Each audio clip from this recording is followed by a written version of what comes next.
Breaking news this evening is the identity of the man who sent the Obama administration into defend and explain mode this week. The president is allowing Edward Snowden, a traitor, to pull the puppet strings. This man is a traitor to our country. He's been indicted for espionage in time of war. I don't think Mr. Snowden was a patriot. As I said in my opening remarks, I called for a thorough review of our surveillance operations before Mr. Snowden made these lists. Breaking details on that whistleblower who leaked top secret documents by the government surveillance of Americans. Edward Snowden revealed his identity to The Guardian. He knows he's a hunted man right now. He's trying to find a country that will give him asylum from prosecution. Imagine that you work at the CIA. You've followed the rules your whole life. I had never been drunk. I had never smoked a joint, right? I was a square. My family worked for the government. I was going to work for the government. So you come from a certain kind of background. You're a certain kind of guy. You're not that exciting, but you believe in the importance of rules. And on the first day you work at the CIA, you have to take what they call an oath of service. It's a very solemn vow in a dark room, flags all over the place with everybody else that's entering government service at the same day.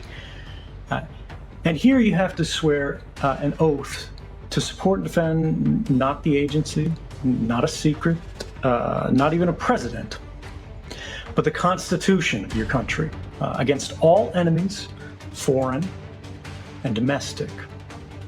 Now, fast forward many, many years, after you've signed something else, what's called Standard Form 312, a classified non-disclosure agreement. It means you won't talk to reporters. And many years later, you find that what you are doing, what everyone at your agency is doing, is a gigantic conspiracy to violate precisely that oath you took on the very first day. And this is what I struggled with for many years and eventually drove me forward, is what do you do when you have contradicting obligations? To what do we owe our greater loyalty? To the founding documents of our society, to the Constitution, or to Standard Form 312? For myself, the answer was clear. And when the government can act behind closed doors, when they can change the game without our knowledge and consent, I believe the public has a right to know about that. There's two large ones. One is technological and one is democratic.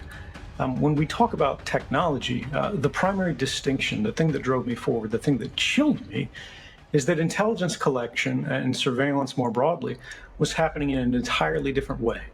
It was no longer the targeted surveillance of the past, where the police or spies went, we have this person that we suspect is up to no good. And so we're going to sneak into their home or their office. We're going to plant a bug. We're going to go to the phone company and we're going to tap their specific line. We're going to listen to a link that they talk to bad guys with. Instead, they began watching everyone, everywhere, all the time, saving as much information as they could, even for people who had done nothing wrong, even for people who were not suspected of doing something wrong, simply because it could eventually be useful, or maybe they wouldn't get a chance to catch it later, so they would prospectively begin surveilling people before they had broken the law. This is what I call the creation of the new permanent record. Systems were being created that did this all the time in the background, and nobody in a position of power tried to stop it because it benefited them. And this is what brings us to the democratic problem. The law didn't matter. The courts didn't matter. Your rights didn't matter because the system had redefined and compromised them and what they meant in absolute secrecy. And this leaves us with the question that I think we are still dealing with today. What do you do when the most powerful institutions in society have become the least accountable to society?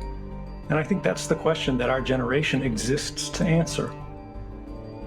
And this is really the subject of the memoir that I just wrote, that the day I published it, the CIA and NSA sued to try to keep people from reading because they don't like books like this being written. I feel, looking 6 years on, that the world is changing and we are at a point of primary vulnerability.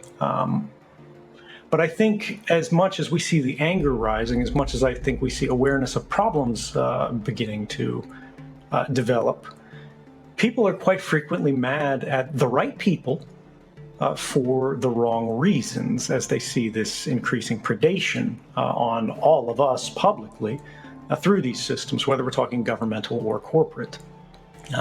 Yes, these people are engaged in abuse, particularly when you look at a Google, an Amazon, a Facebook.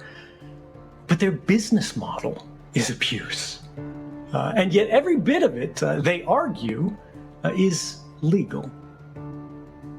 And whether we're talking about Facebook or the NSA, that is the problem. That's the real problem. We have legalized the abuse of the person through the personal.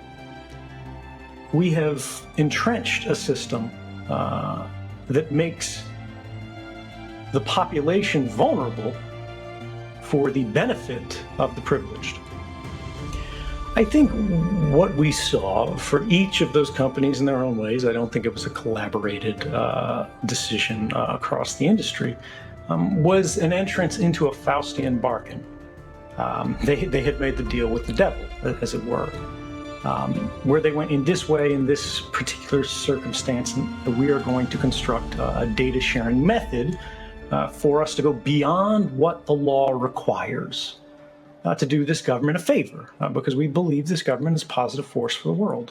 And I think we can all understand and appreciate where that initial drive comes from. You want to believe the government is going to have the tools they need to investigate serious crimes, to prevent acts of terrorism.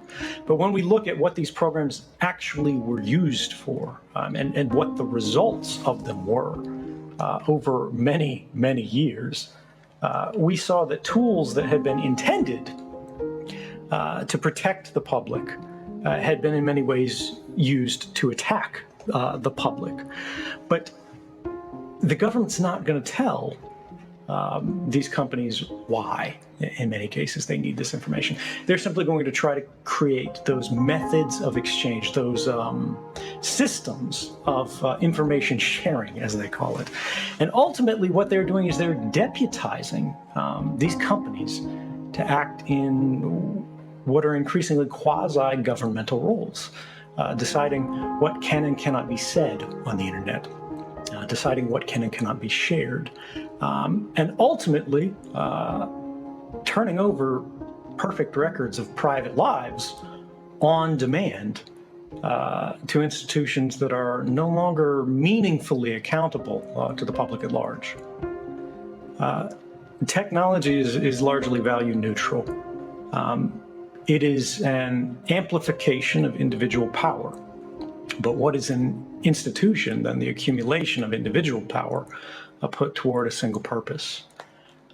When we have new technologies that are being used by small companies, by non-governmental organizations, by human rights defenders and activists, to try to empower the public broadly and protect them from threats and vulnerabilities, we start moving in the direction of a safer and freer world. When we see governments and corporations working in concert, we begin to see the birth of a complex between the two, where neither truly acts independently or adversarially, but rather they become the left and the right hand of the same body. What we see is the concentration of power. Now, when we have an institution or institutions which were already powerful before, and now they are combining their powers to control or at least influence what everybody who is outside of those institutions are able to do, that I think raises real questions of, is the ultimate benefit worth the cost? Because if you create an irresistible power, whether it's held by Facebook or whether it's held by any government, the question is, how will you police the expression of that power when it is used against the public rather than for it. This is a good bit of legislation in terms of the effort that they're trying to do. Is GDPR the correct solution? I think no, and I think the mistake that it makes is actually in the name. The General Data Protection Regulation misplaces the problem. The problem isn't data protection, the problem is data collection. Regulating the protection of data presumes that the collection of data in the first place was proper, that it was appropriate, that it doesn't represent a threat or a danger, that it's okay to spy on everybody all the time, whether they're your customers or whether they're your citizens, so long as it never leaks.